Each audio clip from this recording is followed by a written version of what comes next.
Hello and welcome to Chad and Cherry's Surf Music Review. I'm Chad Shivers. I'm Cherry. We're back with another Crone Castle record, and I could not be more excited. This is their second full-length future fiction, and it's just as fabulous as the first. Very much so. Slightly different direction in my opinion, but very good nonetheless. So, Cherry, you want to just go ahead and get started? Let's do it. We're going to drop the needle on the title track. This is Future Fiction.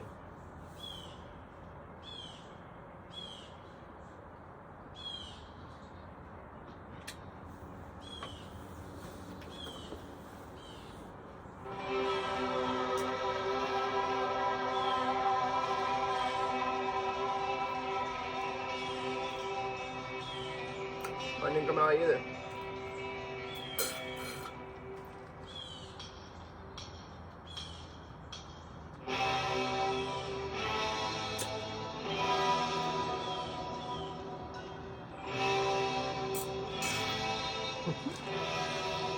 I'm making a mess. Sorry, y'all.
Hachimachi. This is what I love about Crone Castle. Like, this pretty much encapsulates what I love about this band. They're dreamy. There's so much atmosphere. There's so much melody, and boy, are they tune crafts. Like, we've only listened to this. I guess we've listened to a bit, but not as much as we listened to the other one, I think, in prep for that video. And I'll notice myself after just a couple of listens singing along. Like, I already know the melodies because they're so catchy and so brilliant. Everything works so wonderfully together, all the instrumentals.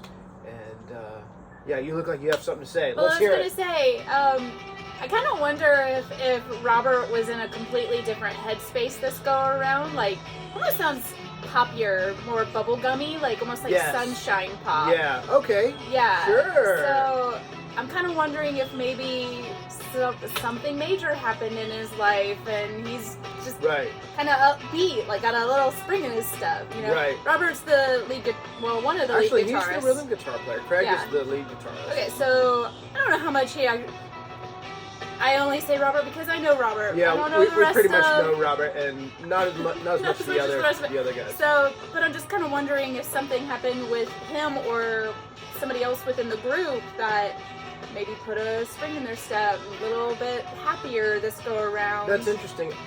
I think I'm going to take a guess. I think what might have happened is Craig and Robert had written most of the first record, and they both come from a similar kind of place, kind of a jangle, dream pop, you know, Athens sort of sounds, Athens, Georgia, 80s kind of music.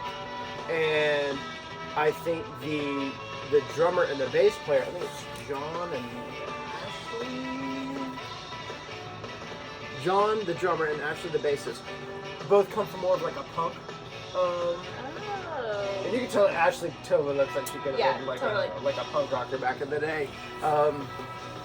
I love watching her perform. She's great. Yeah, I love watching all of them perform because they're just masters.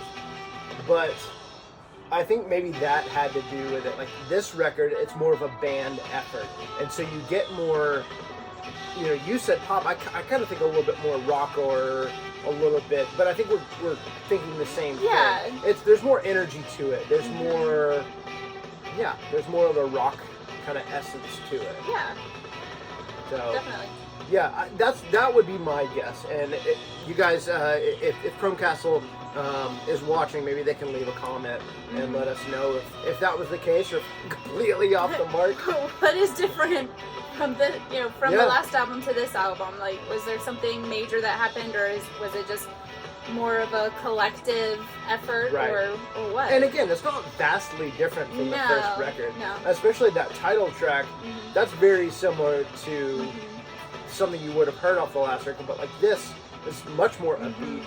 And they do have numbers like this, but there are more, I think, on this record. Yeah. Yeah.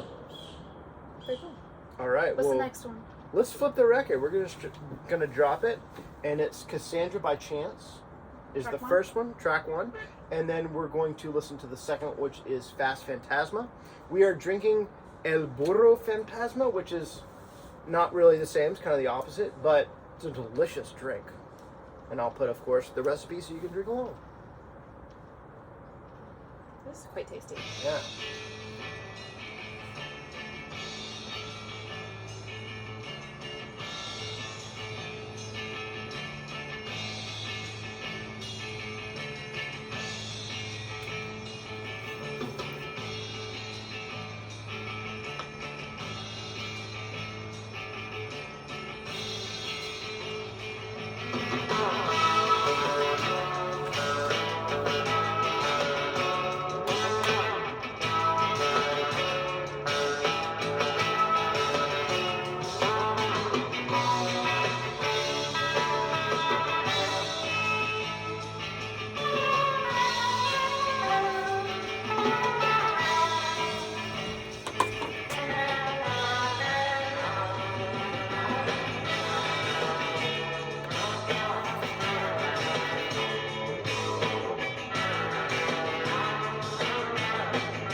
Jangle. A lot of jangle. A little bit of that power pop almost, it's like in the rhythm guitar there. Yeah. I kind of hear like my brain wants to insert hand claps.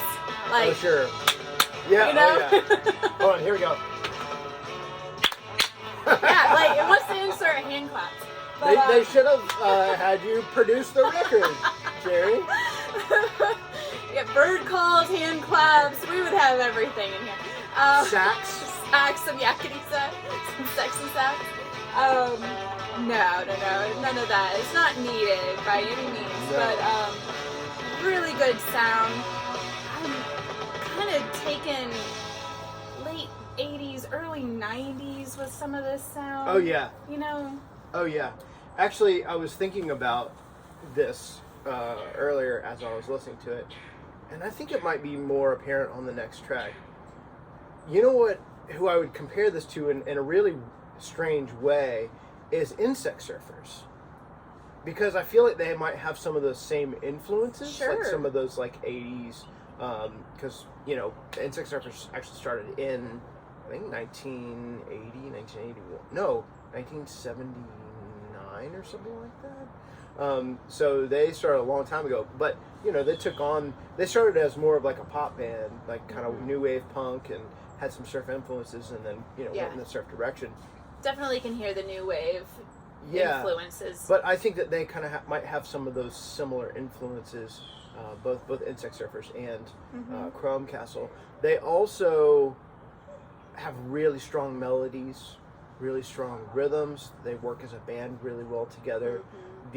Both lead guitar players, Dave from Insect Dave and Craig from Chrome Castle, Craig, both play Gibsons, and so they have this kind of interesting sound, that's not, and they're both not, Insect Surfers are more surf, but Chrome Castle is definitely not. They're more of an instrumental pop band or something. I'm not really sure.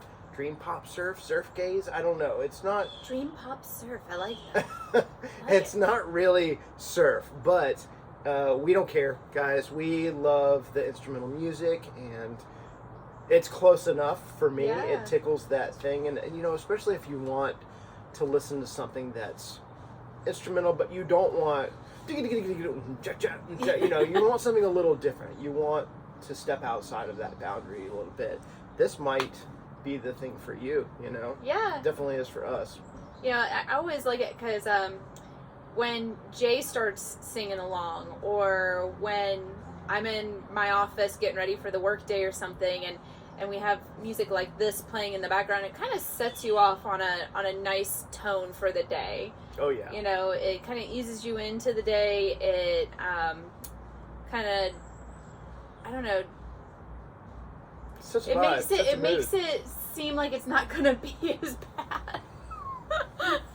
Sure. For the 9 to 5, grind, it kind of sets you mentally into that. Actually, I think I put this on one day when I was just feeling kind of a little.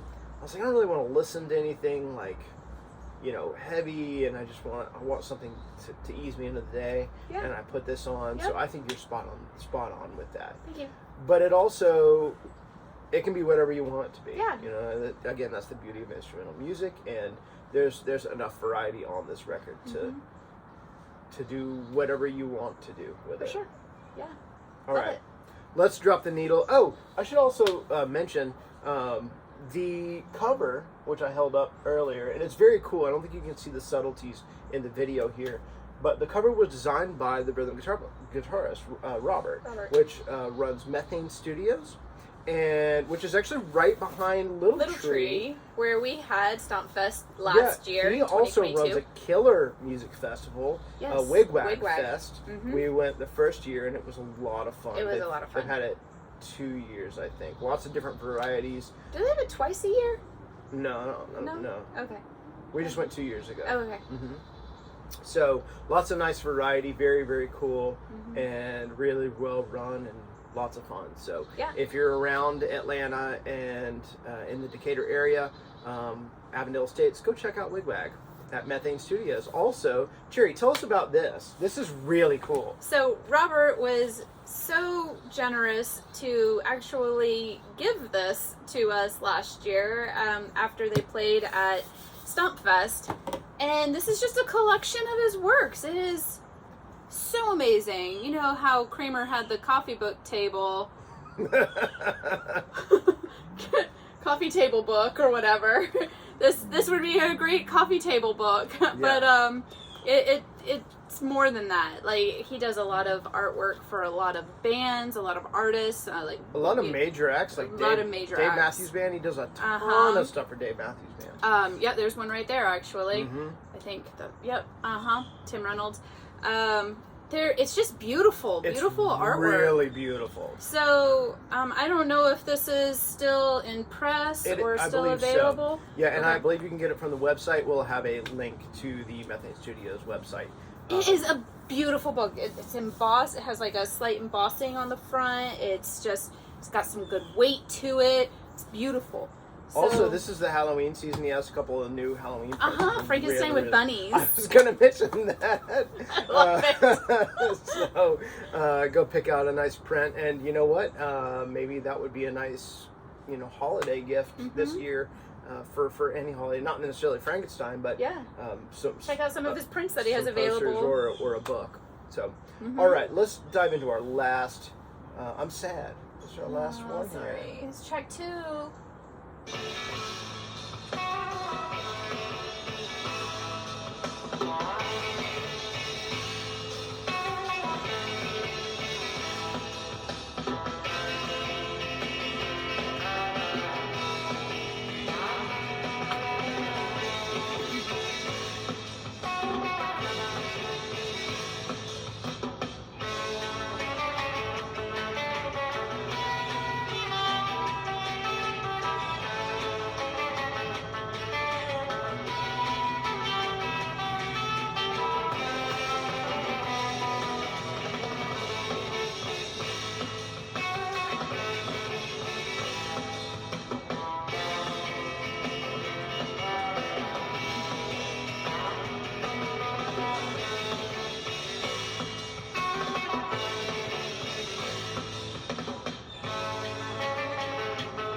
No, it's just perfect. You just get lost in that. Just all day. Yeah. I love the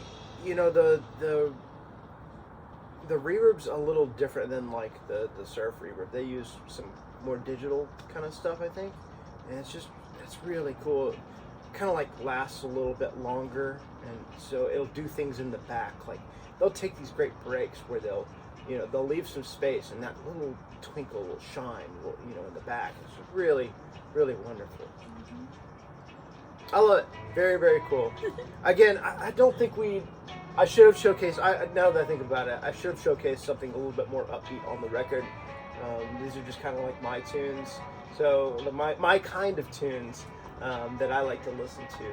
I mean, they're pretty upbeat. That's true. It's yeah. high energy and. Yeah, I feel like there's some even more high energy pieces on this record. Well, you gotta leave something for the people. That's true. That's true. So You're you very, guys very gotta go check out these guys. Yeah, and I think this is on a label, Black Cottage Records. And I actually checked out. They have another instrumental band called Applesauce Tears, which is really cool too. Even more 80s sounding, less kind of surfy Same sounding. group, but different name. Sorry, no. the It's record label. But Gotcha. I there thought is. these guys were like, we're gonna just do No, two I think projects. there is an EP or something. I think Chrome Castle has another release, and I think it's maybe just Robert and Craig, and so it's like maybe just guitar. So I don't really know enough about that to speak on it, Okay. but I've listened to it in passing. I don't know if it's on vinyl or anything. I think it's just digital. So. Sure. But yeah, I don't know if there's any connection. I don't know Black Cottage, the record label at all, other than I think they're maybe new, because I think they have like 3-ish releases or so, and this is one of them. So Well, very cool. yeah. So go check it out. I think you can order this. I don't know. We'll have a link below, but I think it might be through their website, maybe on Bandcamp, and it is on Spotify as well. Okay. And speaking of Spotify, if you haven't checked out our Spotify playlist, it's pretty awesome. We have well over 100 songs, and it's all songs from records that we've reviewed that are on Spotify. Some things aren't on Spotify, so we don't have those there, but it's a really good listen. A good mix of old stuff and new stuff. I'd say more new stuff, probably, I don't know, 75% newer than older. Yeah. But there is some older stuff on there. Okay. And I mean older like first wave as opposed to, Right. you know, Yeah. post 80s. So, Well, we've put quite a few of these episodes out now, and you'd think we'd be like running short on material by now, but we still have. oh no, we're not even a tenth of the way through the collection. So Not even. no, not even. So if you guys have any suggestions, we probably have it. Yeah, and we would love to hear if you have any suggestions. If you have a band that you would like featured on our show, if you have a vinyl record and you're a surf band or close enough, we would love to hear it. Send it to us and we'll review it. It'll go right to the top of our list. Yeah. We do have a couple more things coming up that we need to do. And then I think it's just going to be a grab bag, whatever we feel like reviewing for a while. I'll go downstairs, he'll put a blindfold on me, spin me around a couple of times, and I'll just grab something. Sherry had also suggested maybe doing alphabetical, and I was like, I just don't know if I can handle that. Yeah, it would take us a year to get out of like the A's and B's. Yeah, maybe. Yeah, maybe. Yeah. So, yeah, I just want to do different stuff, kind of Yeah. whatever tickles my fancy, I think. Yeah. And maybe like one record from an artist, and then maybe go back and revisit them later, kind of like what we did with Chrome Castle. Oh, sure. Yeah. Instead of doing like a catalog of their stuff. Right. So, cool. All right. Well, The dogs are telling us to wrap it up. that's right. So we're going to wrap it up. Anything else, Sherry, that you need to talk about? No, getting into the holiday season here, guys, so we're going to probably be busy, so bear with us. I know we always say that, but just bear with us. Yep. And please check out this record and the self-titled debut by Chrome Castle, Atlanta's own. We're so very proud to have them and for them to be our friends. And yeah, I as soon as this pre-order was up, you better believe I was on it within minutes. So, Yep. And so we're super stoked to have these records. And Super and talented. They're really Very special. talented. Yeah. Really special. So we hope you enjoy and pick them up. We hope that wherever you are in the world, that you're happy, healthy, and safe. And until next time, cheers. Ooh. Cheers.